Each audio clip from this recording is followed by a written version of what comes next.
తెలియని దేవుడికి మేము ఆరాధన చేస్తున్నాం అంటారు. ఇలాంటి మన జీవితాలు కూడా అలాగే ఉన్నాయేమో. ఆరాధనకు వచ్చినటువంటి మనము ఎవరికి ఆరాధన చేస్తూ ఉన్నాం కదా? నిజంగా మనకు తెలిసిన దేవుడికి మనం ఆరాధన చేస్తున్నామా, తెలియని దేవుడికి మనం ఆరాధన చేస్తున్నామా? ఒక్కసారి మనము పరీక్షించుకోవాలి. ఏ తెలుసు వారి వలె తెలియబడని దేవుడికి మనం ఆరాధన చేయకూడదు. మనము మన తెలిసిన దేవుడికి మనము ఆరాధన చేస్తున్నారు. ఆయన ఎవరు అంటే అత్యున్నత సింహాసనం మీద ఆసీనుడై ఉంది. పరిశుద్ధుడు పరిశుద్ధుడు పరిశుద్ధుడు అని ఆరాధించబడుతున్న దేవుడికి మనము ఆరాధన చేస్తూ ఉన్నాము కదా. ఆరాధన ఎవరికో మనకు అర్థమైంది. అయితే ఆరాధన ఎందుకు చేయాలి? ఆరాధన ఎందుకు చేయాలి? ఇక్కడ ప్రకటన గ్రంథంలో 7వ అధ్యాయము 10వ వచనంలో గమనిస్తారా? 7వ అధ్యాయం 10వ వచనం. ప్రకటన గ్రంథం 7వ అధ్యాయం 10వ వచనం. సింహాసనాసీనుడైన మా దేవునికి గొర్రె పిల్లకును మా రక్షణకై శబ్దముతో ఎలుగెత్తి చెప్పాలి కదా. ఆరాధన ఎందుకు చేస్తున్నాం? మా రక్షణకై కదా. అంటే మమ్మల్ని రక్షించినందుకై ఆరాధిస్తూ ఉన్నాం. పాపముల చేత అపరాధముల చేత చచ్చినటువంటి మమ్మల్ని మహాకృప చేత మమ్మల్ని రక్షించావయ్యా, అందుకే నిన్ను మేము ఆరాధిస్తూ ఉన్నాం కదా. నీవు ఇచ్చిన రక్షణకై నిన్ను ఆరాధిస్తూ ఉన్నాం. ఆరాధన అత్యున్నతమైన సింహాసనం మీద ఆశ్రయించిన వారికి ఆరాధన చేస్తున్నాం. ఆరాధన ఎందుకయ్యా అంటే మమ్మల్ని రక్షించినందుకై అనే మనము ఆయన ఆరాధిస్తూ ఉన్నాం. ఆరాధన ఎలా చేయాలి కదా? ఆరాధన ఎవరికి చేయాలనేది జ్ఞాపకం చేసుకున్నాం. ఆరాధన ఎందుకు చేయాలనేది జ్ఞాపకం చేసుకున్నాం. మూడో విషయాన్ని చూడండి, ఆరాధన ఎలా చేయాలి? మనకందరికి తెలిసిన మాటనే. యోహాను సువార్త 4వ అధ్యాయము 24వ వచనం మనకందరికి పరిచయమైన మాటనే. యోహాను సువార్త 4వ అధ్యాయము 24వ వచనం గమనిస్తారా? దేవుని ఆరాధించిన వారు ఆత్మతోనూ సత్యముతోనూ ఆరాధించాలి. ఎలా ఆరాధించాలి? ఆత్మతోనూ సత్యముతోనూ ఆరాధించాలి. కేవలం మన పెదవులతో కాదు ఆయన ఆరాధించాల్సింది. ఆత్మతో సత్యముతో వెడిగి నలిగిన మనసుతో మన ప్రభువుని మనము ఆరాధించాలి. మన ప్రభువుని మనము ఆరాధన చేయాలి. మరొక మాట చూద్దామా? 7వ అధ్యాయం 19వ వచనం. ప్రకటన గ్రంథం 7వ అధ్యాయం 10వ వచనం. ప్రకటన గ్రంథం 7వ అధ్యాయం 10వ వచనం. 7వ అధ్యాయం 10వ వచనం.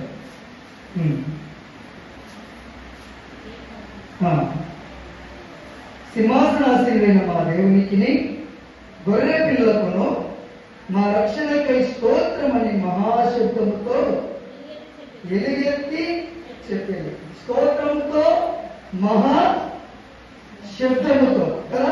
మహాశబ్దముతో వారు ఎలా ఆరాధన చేస్తున్నారు? పర్వతంలో స్తోత్రముతో మహాశబ్దముతో ఆయనను ఆరాధిస్తూ ఉన్నారు. ఈరోజు మనం కూడా స్తోత్రాలు చెల్లిస్తున్నాం.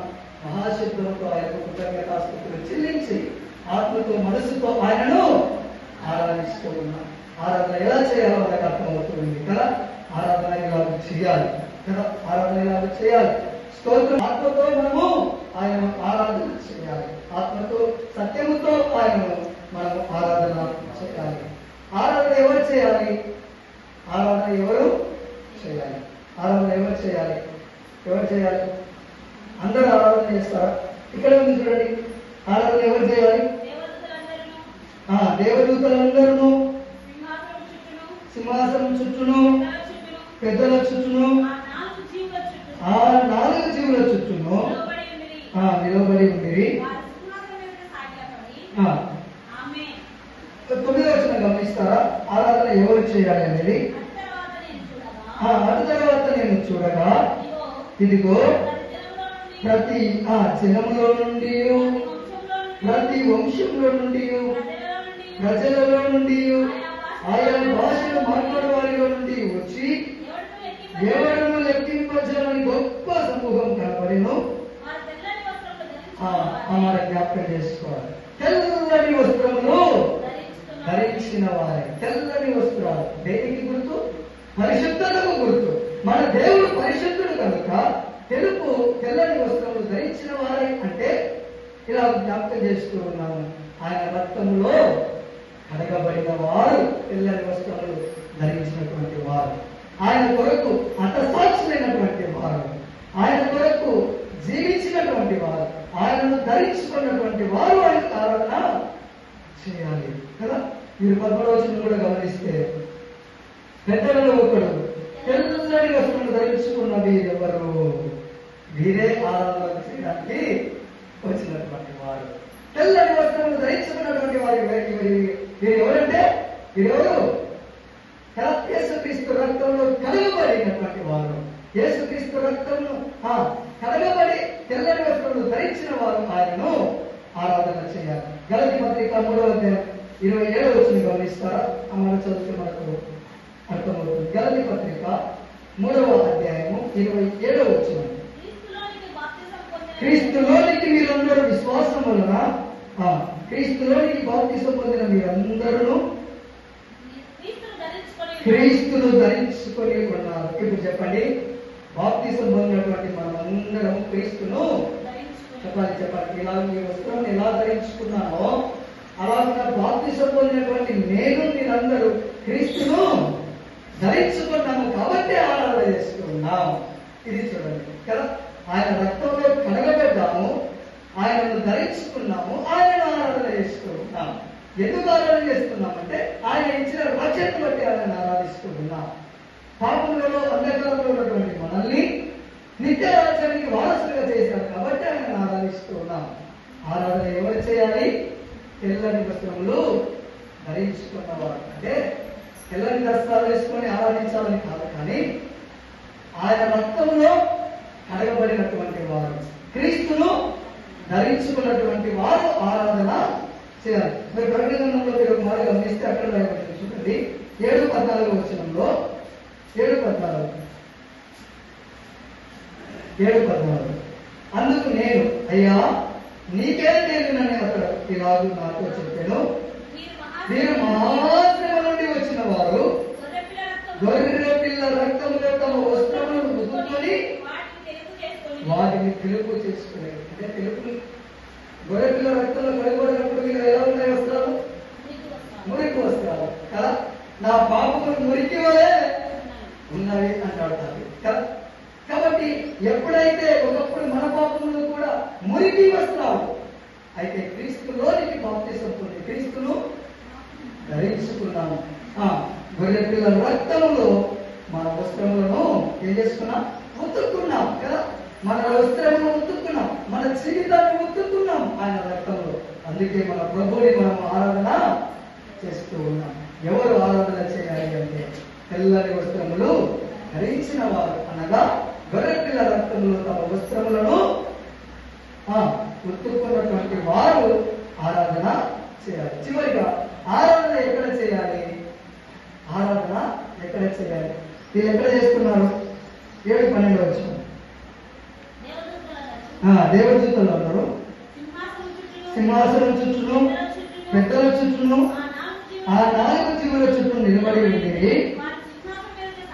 ఈ మాట గుర్తు పెట్టుకోండి, వారు సింహాసనం ఎదుట సాగిలపడి. ఇదిగో ఆయన ఇక్కడ ఆశీర్వై ఉన్నారు, ఆయన ఎదుట మనం సాగిలపడి ఆయనను ఆరాధిస్తున్నాం. ఆయన స్థానం ఇక్కడ కదా, సాగిలపడి మనము ఆరాధన చేస్తూ ఉన్నాం. ఎక్కడ ఆరాధన చేస్తున్నాం? ఆయన సింహాసనం ఎదుట. ఆయన మన ఆరాధనకు యోగ్యుడు కదా. అన్నాడు యోహాను చూస్తూ ఉన్నాడు దర్శనం ద్వారా. అక్కడ పరలోకంలో జరుగుతున్నటువంటి సంగతులను గమనిస్తూ ఆయన ఎక్కడ కూర్చున్నాడు, ఆరాధిస్తున్నారు అంటే సింహాసనం మీద కూర్చున్నప్పుడు ఆయనను ఆరాధిస్తూ ఉన్నాడు. ఇప్పుడు ఎక్కడున్నాడు ఆయన కదా? ఇప్పుడు ఎక్కడున్నాడు? మత్తయి సువార్త 18వ అధ్యాయం 20 వచనం. మత్తయి సువార్త 18వ అధ్యాయము 20 వచనం గమనిస్తారా? 18వ అధ్యాయం 20 వచనం. ఏలైనగా 2-3 నా నామమున ఎక్కడ కూడిందో అక్కడ నేను వారి మధ్యన అవునండి. మన మధ్యలోనే ఆయన సింహాసనాసీనుడై కూర్చొని ఉన్నాడు. మన ఆరాధనను ఆయన అంగీకరిస్తూ ఉన్నాడు. మన స్తోత్రములను ఆయన అంగీకరిస్తున్నాడు. మన కృతజ్ఞతాస్తుతులను ఆయన అంగీకరిస్తూ ఉన్నాడు. ఇదిగో నా పిల్లలు వచ్చారు, నా రక్తంలో కలగబడినటువంటి పిల్లలు, తమ వస్త్రములను తెలుపు చేసుకున్న పిల్లలు నా సన్నిధికి వచ్చి నా యొక్క సాగిలపడి నన్ను ఆరాధిస్తున్నారు అని స్తోత్రాలన్నిటినీ స్వీకరిస్తూ ఉన్నాడు. మన స్తోత్రాలను, మన యొక్క అర్పణలను ఆయన స్వీకరిస్తూ ఉన్నారు. 5 విషయాలు మనం గమనించాం. ఆరాధన ఎవరికి చేయాలో మనం చూసాం. ఆరాధన ఎందుకు చేయాలో మనం గమనించాం. ఆరాధన ఎలా చేయాలో మనం గమనించాం. ఆరాధన ఎవరు చేయాలి, ఆరాధన ఎక్కడ చేయాలి అన్న విషయాలు మనం జ్ఞాపకం చేసుకున్నాం. కాబట్టి ఒకే ఒక విషయాన్ని జ్ఞాపకం చేసుకోండి. అయ్యా, మాకు ఇచ్చిన రక్షణకై నీకు స్తోత్రములని ఆయన హృదయాల మనసు విడిగిన మనసుతో ఆయనకు కృతజ్ఞతాస్తుతులు అర్పణలు ఆయన అర్పిద్దాం. దేవుడి కొద్ది మాట దీవించిన కాక.